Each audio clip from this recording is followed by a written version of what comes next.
Once upon a time, in a little garden, there grew a rose. It was the most beautiful rose in the garden, and everyone who passed by admired it. It stood tall and proud, its petals full of delicate color, its fragrance sweeter than any other flowers in the garden. The rose was the queen of the flowers, admired by the gardener and his wife.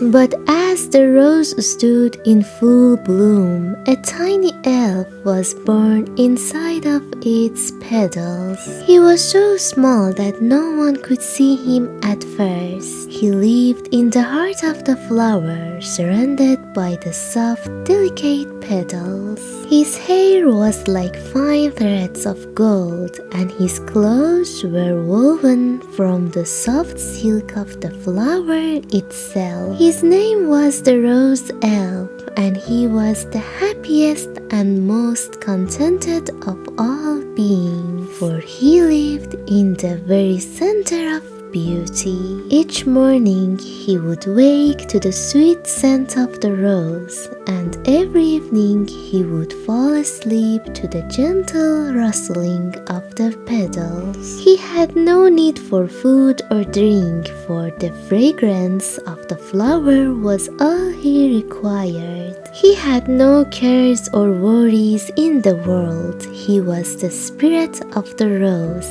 and the rose was his home. He had also no desire to leave it. One day, a little girl came to the garden, and when she saw the rose, she was so struck by its beauty that she could not help but bend down to smell it. The elf, hidden among the petals, peered out from his tiny home. The little girl looked around and asked, "Where are you, little elf?" The rose elf did not respond, for he was very shy, but he had an overwhelming desire to show himself to the girl. He carefully crept out from the rose, stepping gently on the soft petals.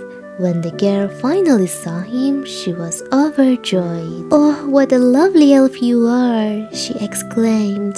"I have never seen such a beautiful little creature before. Come, little elf, come to me." The rose elf was delighted by the girl's kindness and beauty. However, he was still too shy to speak. Instead, he remained quiet and simply nodded his head as a sign of respect. The girl smiled and reached out for her hand, touching the rose and then the elf. She exclaimed, "You are the most wonderful little creature I have ever seen, but I must go now. My mother is calling me." And so the little girl left, leaving the rose elf to return to his home in the heart of the rose. But the elf felt something stir inside him, a desire to see more of the world outside his flower. He had always been content with his little life, but now he longed for something more. The rose elf began to venture out of the flower more often. He saw the busy bees and butterflies fluttering around the garden, each living a life full of activity.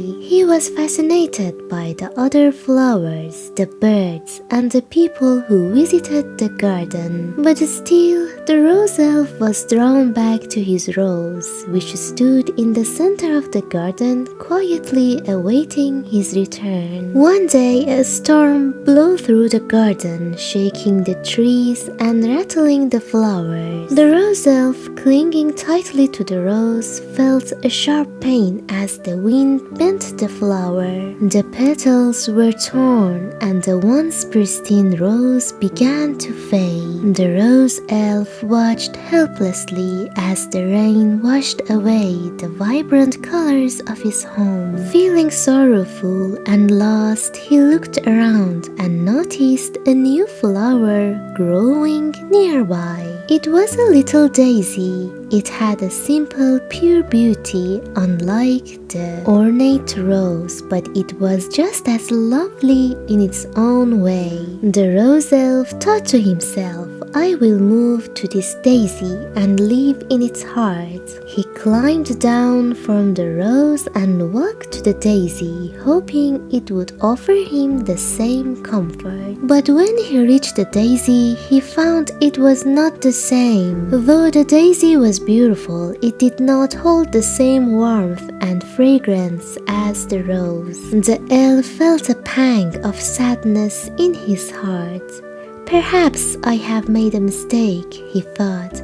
I should have stayed in my rose. But it was too late. The storm had done its damage, and the elf could not return to his rose. He began to wander, searching for a new home. He traveled through the fields and the forest, seeking a place where he could rest and be happy again. After many days of wandering, the rose elf found himself in a quiet forest. He was tired and weary.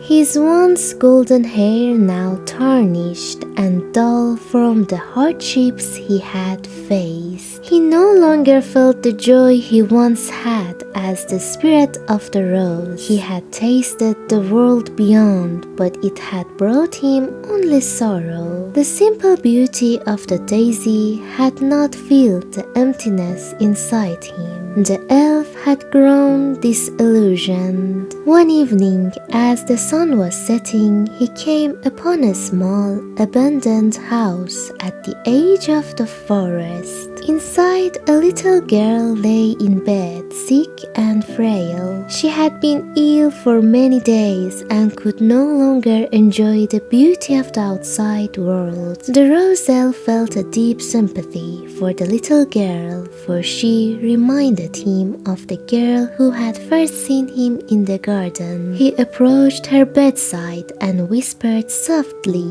"You are not alone, little one. I am here." The girl's eyes fluttered open and she looked around. Though she could not see the elf, she felt a strange sense of comfort and peace. "Who is there?" she whispered. "I am the rose elf," he replied softly.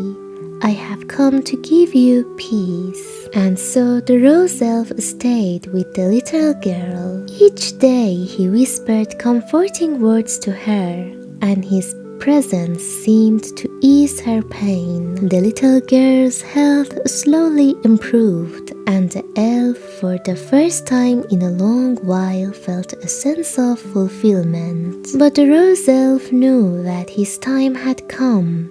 His task was complete, and he was ready to return to the world from which he came. With a final whisper of love, the rose elf disappeared into the air. Returning to the world of spirits, the little girl, now well again, would never forget the kindness of the rose elf who had helped her when she needed it most. And so the story of the rose elf comes to an end. The elf, born from the beauty of a rose, wandered the world in search of something more, only to find that true peace lies in selfless love and kindness. Though the elf was small and seemingly insignificant, he had touched the heart of the little girl and had made a difference in her life. And at the end of our today's story, thank you everyone for watching this video. Please don't forget to like and subscribe my channel. See you next time everyone. Bye bye.